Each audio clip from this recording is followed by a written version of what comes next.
நமது சித்த மருத்துவத்திலே இன்னைக்கு சொரியாஸ், இந்த சொரியாஸுக்கு எத்தனையோ பேர் எத்தனையோ மருத்துவம்லாம் பார்த்துருப்பீங்க. ஆனால் நமது சித்த மருத்துவத்தில் எப்படின்னு கேட்டிங்கன்னா, சின்ன நோயிலேருந்து பெரிய நோய் வரைக்கும் நோய் தீர்க்கக்கூடிய அளவில் சித்த மருத்துவர்கள் ஓலைச்சுவடிகளில் பலவிதமான நூல்களை எழுதி வச்சுருக்காங்க. அப்படி எழுதி வச்ச நூல்லேருந்து கிடைச்சது தான் இது. அதாவது சொரியாஸ், நாள்பட்ட சொரியாஸ், குறைஞ்சபட்ச சொரியாஸ். அதாவது 6 மாதமாக எனக்கு சொரியாஸ் இருக்குது, 3 மாதமாக இருக்குது, இல்லை 1 வருஷமாக இருக்குதுன்னு சொல்கிறவங்களுக்கு சும்மா எளிய முறையில் நீங்கள் செய்கிற மாதிரி ஒரு மூலிகை. அது என்ன மூலிகை அப்படின்னு கேட்டிங்கன்னா, இது கருட கிழங்கு. இது கருட கிழங்கு. இந்த கருட கிழங்கு நீங்கள் தினசரி 5 கிராம் மேலே எடுக்கக்கூடாது. 5 கிராம் தோல் சீவிட்டு 5 கிராம் கருடக்கிழங்கும் ஒரு 10 மிளகும் சேர்த்து நல்லா இடித்து மிக்சியில் போட்டு அரைச்சிக்கலாம்.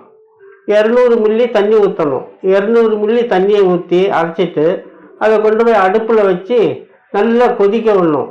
200 மில்லி 100 மில்லி ஆனதும் விடிய காலையில் வெறும் வயிற்றில் 100 மில்லி குடிக்கணும். அப்படி குடிக்கும்போது இந்த சொரியாஸ் உள்ளவங்களுக்கு பேதி ஆகும். எப்படி 4-5 தடவை பேதி ஆகும். அப்படி பேதியாக தாமதமாச்சுன்னா வாந்தி கூட வந்துடும். அப்படி வாந்தி வரும்போது வாந்தியும் எடுக்கலாம். அதாவது இந்த சொரியாஸ் நம்ம ரத்தத்தில் கொடிய கிருமிகள் இருக்கிறதுனால தான் இந்த சொரியாஸ் ரத்தத்தில் ஊறி கை கால் நமைக்கிறது, உடம்பு அரிக்கிறது, இந்த மாதிரி பிரச்சனைலாம் இருக்குது. இப்படி தினசரி நீங்கள் 3 நாள் உபயோகம் பண்ணால் போகிறோம் இந்த கருடக்கிழங்கு. இல்லை, இப்போ ஒரு சாதாரண அரிப்புனாலும் அது சொரியாசிஸ் தான் எடுத்துக்கிறதா? அதாவது அப்படி கிடையாது. சாதாரண அரிப்புன்னா ஏதாவது ஒன்று தடவுறோம், ஒரு கிருமி தடவுறோம், உடனே மாறி போகுது. அதாவது இது தொடர்ந்து வாரக்கணக்கில் இருக்கும்போது சொரியாஸ் தான் அப்படின்னு நம்ம முடிவு பண்ணிட வேண்டியது. அதாவது எது சாப்பிட்டாலும் சரி வரல, இப்போ மாத்திரை சாப்பிட்றோம், அலர்ஜிக்கு மாத்திரை போடுறோம், இந்த மாதிரி செய்யும்போது சரி வரல. எது சாப்பிட்டாலும் சரி வராத போது அது சொரியாஸ் தான் அப்படின்னு சொல்லி நமது சித்தர்களே ஓலைச்சுவடியில் எழுதி வச்சிருக்காங்க. அதன்படி தான் இந்த கருடக்கிழங்கு பல விஷத்தன்மைகளை எடுக்கக்கூடியது அப்படின்னு சித்தர்களே சொல்லியிருக்காங்க. இல்லை, இப்போ இதை எத்தனை நாள் சாப்பிட்றது, யார் எத்தனை நாள் சாப்பிட்றது, அதாவது யாருன்னு கேட்குறேன்னா என்னென்னா, இப்போ ஒரு 6 மாசமா இந்த மாதிரி அரிப்பு நோய் இருக்குன்றதும் சில வருஷமா இருக்கக்கூடியவங்களும் இருக்காங்க. இது ஒரு பக்கம் இருக்க, இப்போ சாதாரணமா ஒரு 10 நாளா ஒரு அரிப்பு இருந்துகிட்டு இருக்கு, எது போட்டாலும் போகல அப்படின்னு இருக்கு. அப்போ இந்த 3 பேரு, அதாவது 10 நாளா இருக்கு, 6 மாசமா இருக்கு, பல வருஷமா இருக்கு அப்படின்ற இந்த 3 பேருக்கும் ஒரு சில பேருக்கு சிதிலா வருது அரிச்சா, ஒரு சில பேருக்கு சொரனாலே ஒரு மாதிரி ரத்த கசிவு மாதிரி ஏற்பட்டு. அப்போ இப்ப புதுசா உள்ளவங்களுக்கு ஒரு 10 நாளா இருக்கு அப்படின்ற கூடியவங்களுக்கும் தூங்க கூட விடாம அரிப்பு எடுத்துக்கிட்டே இருக்கிறது, குறிப்பா நைட் நேரங்கள்ல நிறைய அரிப்பு எடுக்கிறது. அப்போ அந்த மாதிரியான அரிப்பெல்லாம் இந்த மருந்து இந்த 3 பேருக்குமே சாத்தியப்பட்டுருமா? அப்படின்னா யார் யார் எவ்வளவு நாட்கள் எடுக்கிறதுன்னு? அதாவது 10 வயசு குழந்தைங்க இந்த மருந்து குடிக்கவே முடியாது. ஏன்னு சொன்னா அவ்வளவு கசப்பா இருக்கும் இது. அப்போ ரத்த ஓட்டம் இருக்கும்போது அந்த குழந்தைக்கு அந்த சொரியாஸ் என்ற இதே இருக்காது. ஒரு மருந்து போட்டா சரியாயிரும். ஏன்னா ரத்த ஓட்டம் அதிகபட்சத்துல சுத்தமா இருக்கும். இல்ல, நான் இப்ப குழந்தைங்கன்ற பிரச்சனைக்குள்ளார போல. இப்ப 10 வயசு குழந்தைங்களுக்கு இருக்கா இல்லையா அப்படின்னு எனக்கு கூட கரெக்டா தெரியல.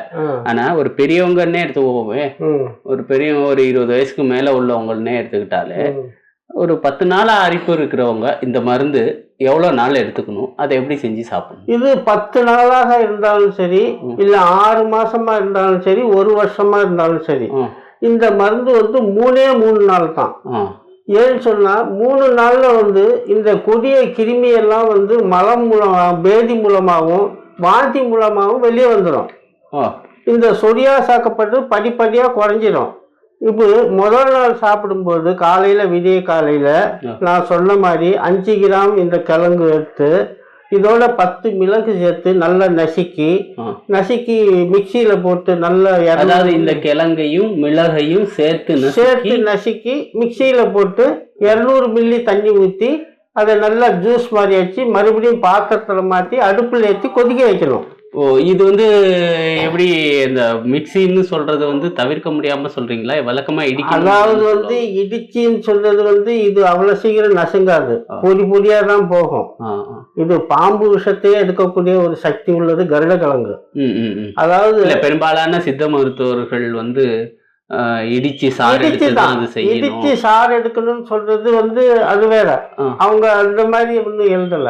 அதாவது இடிச்சு நாம இந்த மாதிரி அம்மி இருந்தா அம்மியில வச்சு அரைக்கலாம். அம்மி உள்ளவங்க அம்மியில வச்சு அரைச்சிங்க. இல்லைன்னா மிக்சியில வந்து 200 மில்லி தண்ணி கலந்து அதை அடுப்புல ஒரு பாத்திரத்துல வச்சு 100 மில்லி ஆக்கி அந்த தண்ணியை வடிகட்டி சர்க்கரையை எதுவும் போடாம விடிய காலையில வெறும் வயிற்றுல இதை குடிக்கணும். இது எத்தனை நாளைக்குன்னு சொன்னா 3 நாள் தான். அதுக்கு மேல நீங்க குடிக்கவே கூடாது. குடிச்சா அதுக்குள்ள நோய் சரியாயிரும். அப்போ இதுக்கு என்ன பத்தியம் அப்படின்னு சொல்லி இப்போ பல வருஷமா இருக்குன்றது கூட 3 நாள் குடிச்சாலே நோய் போயிருமான்னு. அதாவது பல வருஷம், இப்ப 10 வருஷம் இருக்கு, 15 வருஷம் இருக்கு, எனக்கு 5 வருஷமா இருக்குன்னு சொல்றவங்களுக்கு அந்த மூலிகை மாறுபட்ட மூலிகை. அதாவது நீங்க செய்யவே முடியாதது. அப்படி இருக்கும் பட்சத்துல அதாவது இப்ப நீங்க சொல்றது வந்து வீட்ல ஈஸியா உங்களுக்கு இவ்வளவு பெரிய கிழங்கு கூட தேவையில்லை. ரொம்ப சின்ன கிழங்காவே நாட்டு மருந்துகள்ல கிடைக்கும். ஏன்னு சொன்னா இது வந்து விலை வந்து 20 ரூபா ஒண்ணு. இதை விட சின்னதா வாங்கும்போது உங்களுக்கு 10 ரூபாயில கூட கிடைக்கும். இப்ப நீங்க வந்து இது செலவில்லாம நீங்களா முயற்சி பண்ணி பாருங்க, ஒரு ஆப்ஷன் தான் தரீங்க. ஆமா, அதையும் தாண்டி ஆகல அப்படின்னு சொன்னா மருத்துவர்கள் நாடணும். அப்படி இருக்கும்போது இது 3 நாள் வெறும் வயிற்றுல சாப்பிடும் போது இந்த மாதிரி வாந்தி பேதி ஆகும். இவங்களுக்கு என்ன சாப்பாடுன்னு கேட்டீங்கன்னா உப்பு இல்லாத பத்தியம். உப்பு போட்டு சாப்பிடக்கூடாது இந்த 3 நாளைக்கும். இந்த மருந்து குடிக்கிற 3 நாளைக்கு இந்த மருந்து குடிச்சு 3 நாளைக்கும் எல்லாம் கட்டுப்படுத்திக்கணும். அப்பதான் நோய் நல்லா இருக்கும். இல்ல இப்ப இத சாப்பிட்டா வயிற்றால போகும், வாந்தி வரும் அப்படின்னு சொல்றீங்க. ஏறதால ஒரு பேதி மருந்து மாதிரிதான் எனக்கு தோணுது. அப்படின்னா இத சாப்பிடறதுக்கு வெளியில பேதி மருந்து விக்குது, வாங்கி சாப்பிட்டு பேதி எடுத்துட்டா சரியா போகாதா? பேதி எடுத்தா சும்மா பேதி தான் ஆகும். விஷ கிருமிகளை எடுக்க சேர்த்து இதுக்கு தான் இருக்கு. இது பாம்பு கடிச்சாலே சரியாகக்கூடிய மருத்துவம் இருக்கு. இதை எப்படி பக்குவப்படுத்தணுமோ அந்த முறையில நாம தயார் பண்ணலாம். ஒரு பாம்பு கடிச்சிச்சு, நாய் கடிச்சிச்சு, பூனை கடிச்சாலும் சரி, இது எவ்வளவு கொடுக்கணும்ன்றது நமக்கு தெரியும். அதனால வந்து இது 3 நாள் எளிமையான முறை. இல்லை இப்போ இந்த சொரியாசிஸ் உள்ளவங்க அல்லது அரிப்பு நோய் உள்ளவங்க இதை உள்ளுக்கு சாப்பிட்றோன்னா இப்போ காலையில எவ்வளோ சாப்பிட்றது, எவ்வளோ குடிக்கணும்? அதாவது 200 மில்லி தண்ணியை வந்து ஒன்று அம்மி இருந்தால் அம்மியில் அரைச்சிங்க சும்மாவே. அப்புறம் 200 மில்லி தண்ணி ஊற்றி அடுப்பில் ஒரு பாத்திரத்தில் வச்சு 100 மில்லி ஆகிற வரைக்கும் அதை கொதிக்க விட்டு அந்த 100 மில்லியை ஃபில்டர் பண்ணி நீங்கள் குடிச்சிடணும். அப்படியே குடிக்கணும். ஒரு வேளைக்கு ஒரு வாட்டி செஞ்சா ஒரு வேளை தான். ஆமா, 5 கிராம் மேல போடக்கூடாது. ஸ்டாக் வச்சு எல்லாம் குடிக்க கூடாது. அதாவது தினம் ஒரு நாள் காலையில வெறும் வயிற்றுல அப்ப செஞ்சு அப்பவே குடிக்கணும். ரெண்டாவது, இதுல அதிகமாக எடுக்கும் போது ஒன்னும் மிஸ்டேக் ஆகாது. அதாவது ஒன்னும் வாந்தி ஜாஸ்தியாகும், பேதி ஜாஸ்தியாகும். அப்படி ஆயிடுச்சுன்னா அப்படி என்ன அதுக்கு பயமா இருக்காதா? அதாவது வந்து நாம ஒரு வைத்தியர் சொல்றத மட்டும்தான் நீங்க கேட்கணுமே தவிர, அதாவது நாம ஒண்ணு சொல்றோம் இல்ல எல்லாருக்கும் என்ன ஒரு பயம்னா, இப்ப வாந்தி ஒரு பக்கம் எடுத்துக்கிட்டு இருக்கோம், ஒரு பக்கம் பேதி போயிட்டு இருக்கு. ஐயோ இந்த மருந்து குடிச்சதுல இருந்து வாந்தி பேதியுமா போகுதே, இப்ப இதை நிப்பாட்டுறதுக்கு எங்க மாத்திரை எடுக்கிறது அப்படின்னு அவசரத்துல ஹாஸ்பிட்டல் ஓட வேண்டிய சூழ்நிலை வந்துட்டு இருக்கு. அதெல்லாம் ஏற்படாது. ஒண்ணு பேதி ஆகும், பேதி ஆகல நின்றுமா? பேதி ஆகல அப்படின்னு சொன்னா பேதி ஆகும். 1 முறை 2 முறை பேதி ஆகும். கரெக்டா வயிற்ற நல்லா கலக்கி அது பாட்டுல இருக்கிற கிருமி எல்லாம் கீழே வெளியே தள்ளிக்கிட்டே இருக்கும். அப்படி ஒரு சமயம் 3வது முறை பேதி ஆகலன்னு சொன்னா வாமிட் வந்துடும். ஏன்னா நம்ம குடல எல்லாம் இருக்கிற கிருமி எல்லாம் வெளியே கொண்டு வந்துருது. அப்ப வந்து ரத்தத்துல கலந்துள்ள எல்லா கிருமிகளையும் வெளியே கொண்டு வர்றதுக்கு இந்த கரடு கிழங்கு ஒண்ணுதான் மருந்து. வேற எந்த மாத்திரையும் இப்ப அந்த 3 நாளைக்கு வந்து உப்பில்லா சாப்பாடு சாப்பிடணும் சொல்லிட்டீங்க. அப்போ மிச்சம் மற்ற நாட்கள்ல வந்து நான் வெஜிடேரியன் கூட சாப்பிட்டுக்கலாம். அதாவது அந்த நாள்ல 3 நாள் பொறுத்து சொல்றேன், வரிசையா சொல்றேன். இப்போ முதல் நாள் சாப்பிட்டாச்சு, அப்போ என்ன சாப்பிடணும்? காலையில பசிக்க ஆரம்பிச்சிடும். ஒரு பக்கம் ஒரே கேரா இருக்கும். அப்போ வந்து மோர் சாதம். ஏன்னா மோர் சாதம் சொன்னா உப்பு இல்லாம சாப்பிட்டுடலாம். ஏன்னா பல்லு கடிச்சு சாப்பிட்டு தான் ஆகணும். நமக்கு நோய் நல்லா ஆகணும்னா அப்படி செய்யும் போது பேரு கூட தெரியாம ஒரு ஊறுகாய் கூட தொட்டுக்க கூடாது, உப்பே படக்கூடாது. ஏன்னா 3 நாள்ல நல்லாயிரும்.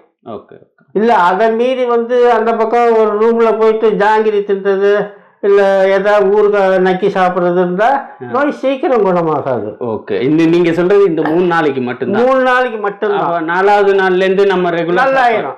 4வது நாள்ல இருந்து இல்ல, இதுக்கு பத்திய முறையும் இருக்கு.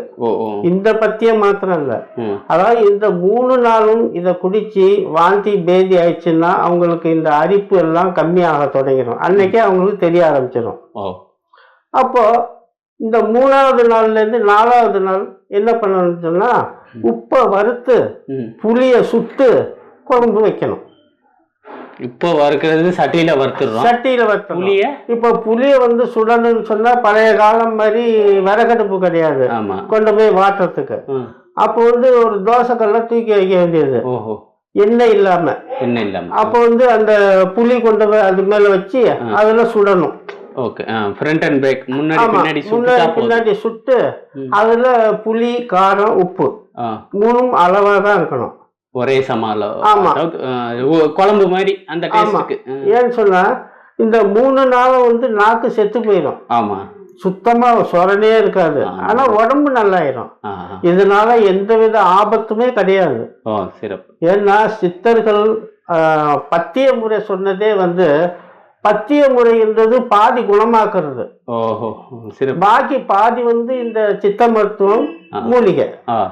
இது மூலிகை மாத்திரம் இல்ல, அபூர்வமா சக்தி வாய்ந்த இந்த கருட கிழங்கு பாம்பு கூட வராது வீட்டுல இருந்தா, அந்த சக்தி உள்ளது. இந்த கிழங்கு வீட்டுல வச்சிருந்தாலே பாம்பு வராது, எந்த பூச்சி பொட்டும் வராது. இந்த வாசனைக்கே வந்து வெளியே போயிடும். அப்ப நாம இது உள்ளுக்குள்ள சாப்பிடும் போது என்ன ஆகுது, நம்ம என்னென்ன சாப்பிட்டோமோ அந்த கிருமிகள்லாம் வந்து வெளியே லட்சக்கணக்கில் இருக்கும் கிருமி, நம்ம கண்ணுக்கு ஒன்றும் தெரிய போறது இல்லை. அப்படி இருக்கும்போது இந்த கிருமிகள் வாந்தியும் பேதியும் ஆகுதுன்னு பயப்பட தேவையில்லை. அப்படி பயப்படாம இதை செய்தீங்கன்னா இந்த 3 நாள்ல இந்த சொரியாஸ் பிரச்சனையிலிருந்து நீங்க எளிய முறை காசு செலவு பண்ணி நீங்க உங்களுக்கு குணமாயிரும். இந்த பத்திய முறையில 4வது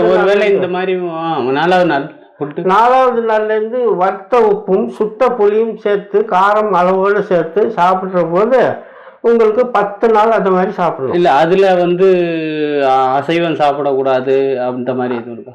அதேதான், அதாவது இப்பெல்லாம் அசைவம் கிடையாது. 10 நாள் வரைக்கும் இதேதான்.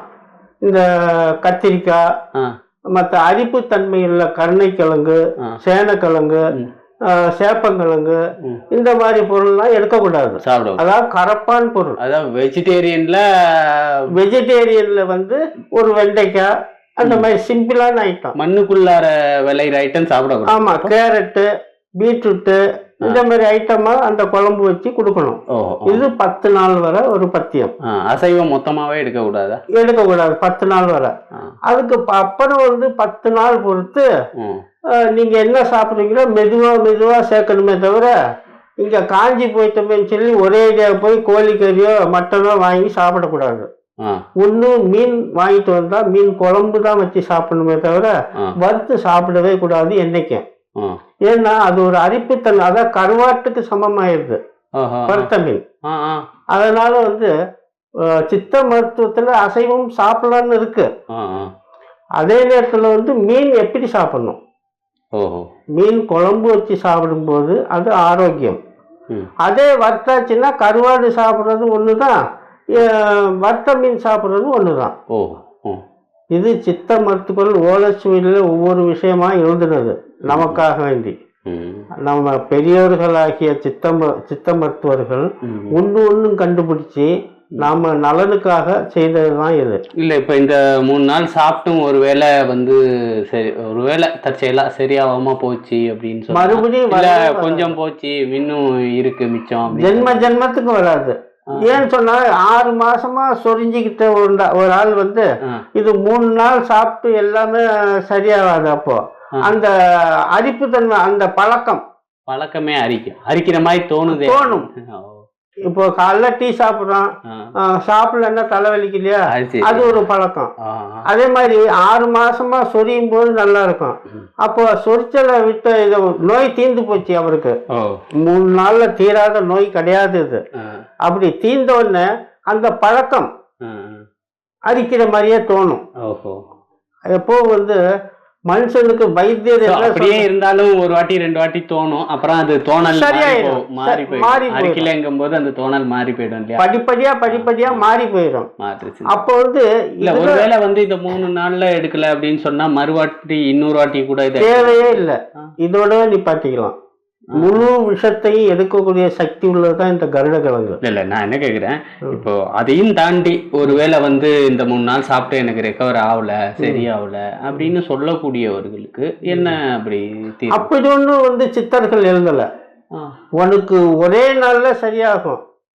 அதாவது உப்பில்லாத பத்தியமும் சுட்ட புளியும் வத்த உப்பும் ஏன் சொல்றாங்க, பத்திய முறை. அதாவது இடத்துல அப்படி மாத்திக்கலாம் இல்லை அந்த மாதிரி அதையும் தாண்டி வந்து சரியாகல அப்படின்னு சொன்னால் பக்கத்தில் உள்ள நல்ல மருத்துவர்களை நாடுங்க. இல்லாட்டி நம்மள்கிட்ட கான்டாக்ட் பண்ணாலும் நாமளும் அதுக்கு அதையும் தாண்டி என்ன செய்யறதுன்றதுக்கு சில மருந்துகள் சில எண்ணெய்கள்லாம் தயார் பண்ணி வச்சுருக்கோம். அது கூட உங்களுக்கு அமுச்சு விட்றேன். இப்போ இந்த நான் கேட்டுறேன் நீங்கள் சொல்லுங்கள். இல்லை இப்போது அதையும் தாண்டி இந்த 3 நாள் சாப்பிட்டும் வந்து முழுமையாக சரியாகாதவங்க, இல்லை கொஞ்சம் கூட மாற்றம் தெரியாதவங்க அப்படின்னு ஒருவேளை இருந்தால் அவங்களுக்கு வந்து அடுத்த தீர்வு தான் என்ன? அடுத்த தீர்வு வந்து இவங்க நம்ம கிட்ட வந்து பொய் சொல்றாங்கன்னு தான் அர்த்தம். இது இப்போ நான் சொன்னது 6 மாசமோ 1 வருஷத்துக்குள்ள இருந்தா சரியாயிரும் தான் சொல்லியிருக்கேன்.